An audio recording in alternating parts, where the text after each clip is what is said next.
다윗은 유다 베들레헴 에브라 사람 이세라 하는 사람의 아들이었는데 이세는 사울 당시 사람 중에 나이가 많아 늙은 사람으로서 8바들이 있는 중 그 장성한 세 아들은 사울을 따라 싸움에 나갔으니 싸움에 나간 세 아들의 이름은 장자 엘리압이요 그 다음은 아비나답이요 셋째는 삼마며 다윗은 막내라 장성한 세 사람은 사울을 따랐고 다윗은 사울에게로 왕래하며 베들레헴에서 그의 아버지의 양을 칠 때에 그 블레셋 사람이 40일을 조석으로 나와서 몸을 나타내었더라. 이새가 그의 아들 다윗에게 이르되 지금 내 형들을 위하여 이 볶은 곡식 한 에바와 이 떡 10덩이를 가지고 진영으로 속히 가서 내 형들에게 주고 이 치즈 10덩이를 가져다가 그들의 천부장에게 주고 내 형들의 안부를 살피고 증표를 가져오라. 그때에 사울과 그들과 이스라엘 모든 사람들은 엘라 골짜기에서 블레셋 사람들과 싸우는 중이더라. 다윗이 아침에 일찍이 일어나서 양을 양지키는 자에게 맡기고 이새가 명령한 대로 가지고 가서 진영에 이른즉 마침 군대가 전장에 나와서 싸우려고 고함치며 이스라엘과 블레셋 사람들이 전열을 벌이고 양군이 서로 대치하였더라. 다윗이 자기의 짐을 짐지키는 자의 손에 맡기고 군대로 달려가서 형들에게 문안하고 그들과 함께 말할 때에 마침 블레셋 사람의 싸움 도두는 가드 사람 골리앗이라 하는 자가 그 전열에서 나와서 전과 같은 말을 하매 다윗이 들으니라.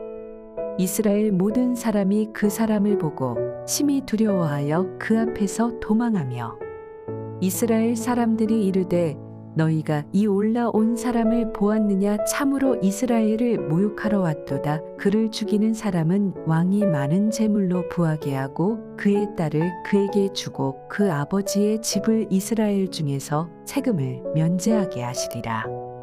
다윗이 곁에 서 있는 사람들에게 말하여 이르되 이 블레셋 사람을 죽여 이스라엘의 치욕을 제거하는 사람에게는 어떠한 대우를 하겠느냐? 이 할례 받지 않은 블레셋 사람이 누구이기에 살아계시는 하나님의 군대를 모욕하겠느냐?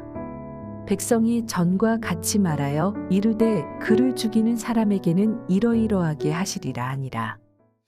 할렐루야, 토요일 새벽입니다. 오늘도 새벽 말씀 큐티를 통해서 은혜 충만한 하루 되시기를 바랍니다. 사무엘서는 일관되게 본질 대 외형의 대조로 이어갑니다. 키와 힘에서 누구도 범접할 수 없는 골리앗은 외형만 강한 자의 표본이었습니다. 다윗은 외모로는 누구보다 약한 인물이었습니다. 그러나 외형이 아닌 본질이 중심이 강력했던 다윗을 소개하고 있습니다. 이스라엘 전쟁의 역사를 보면요, 상대방이 아무리 기골이 장대하고 철병거를 가지고 있다 하더라도 하나님과 함께 할 때에 언제나 승리했었습니다. 사무엘서 저자는 다윗의 모습을 부각시키기 위해서 골리앗과 사울을 대조적으로 사용하고 있습니다. 다윗은 전쟁터에 나간 형들과 천부장에게 식료품을 가져다 주고 형들이 지금 잘 지내고 있는지 알아보고 그 증표를 가져오라는 아버지의 말에 조금도 주저하지 않고 아침 일찍 일어나서 전쟁터로 향했습니다.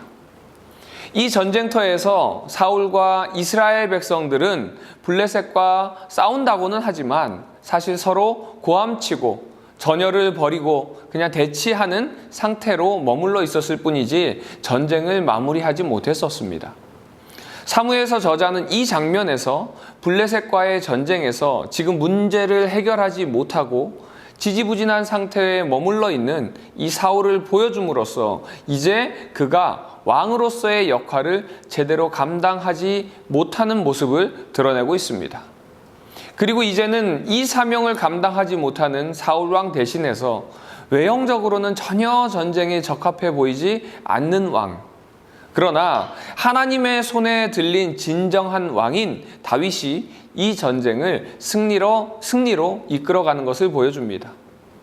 전쟁터의 이스라엘 군사들은요, 골리앗의 그 외형과 기세에 눌려서 그를 그저 두려움과 공포의 대상으로 인식했습니다. 그러나 다윗은 골리앗을 할례받지 않은 블레셋 사람이라고 규정합니다. 다윗은 골리앗의 정체를 믿음의 눈으로 정확하게 꿰뚫어 보았던 것입니다. 할례받지 않았다라는 것은요, 단순히 이방인 그 이상의 의미를 가지고 있습니다.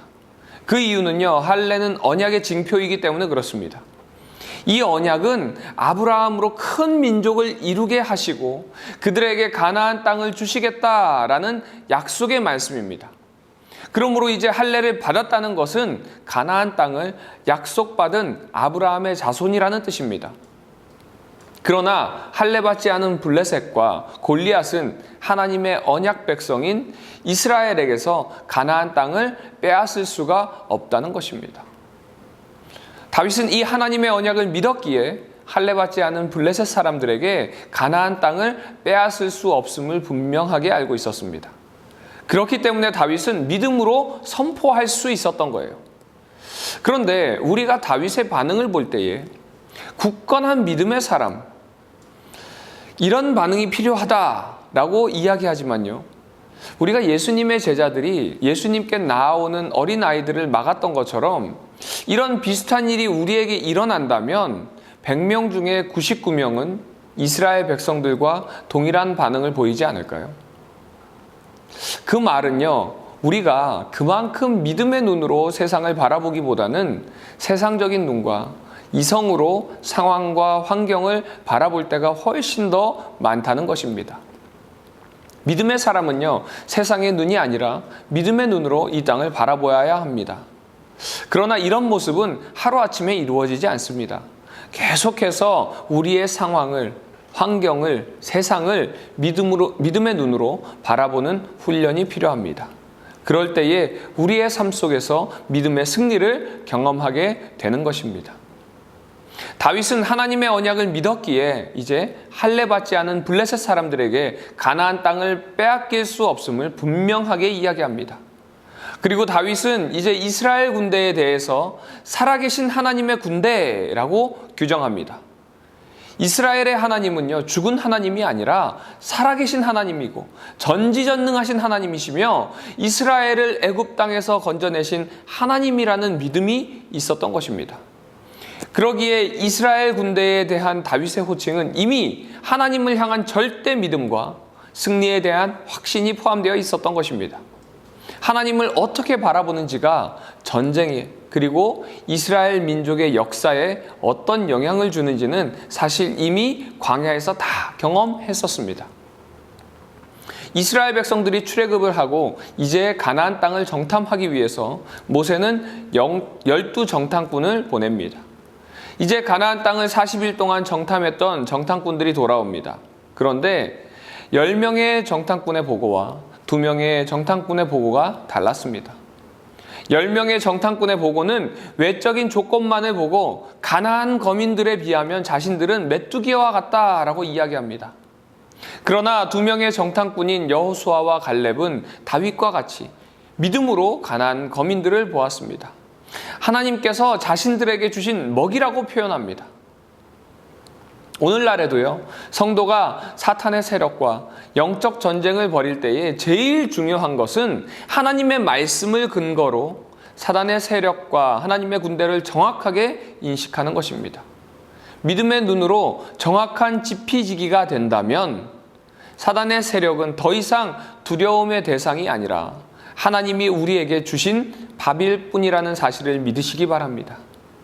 그러므로 성도와 교회는 다윗처럼 믿음의 눈으로 정확한 영적인 지피지기가 되어야 할 줄로 믿습니다. 그럴 때에 우리가 영적 싸움에서 승리할 수 있는 것입니다. 악의 세력은 사람의 눈으로는 강하게 보여도요, 의의 세력에게 결국 멸망당할 수밖에 없다는 사실을 믿으시기 바랍니다. 바라기는 오늘 이 새벽에 우리 남서울 비전교회 성도님들 모두가 영적인 믿음의 눈으로 어둠의 권세를 물리치는 믿음의 용사들이 다 되시기를 주님의 이름으로 축원드립니다.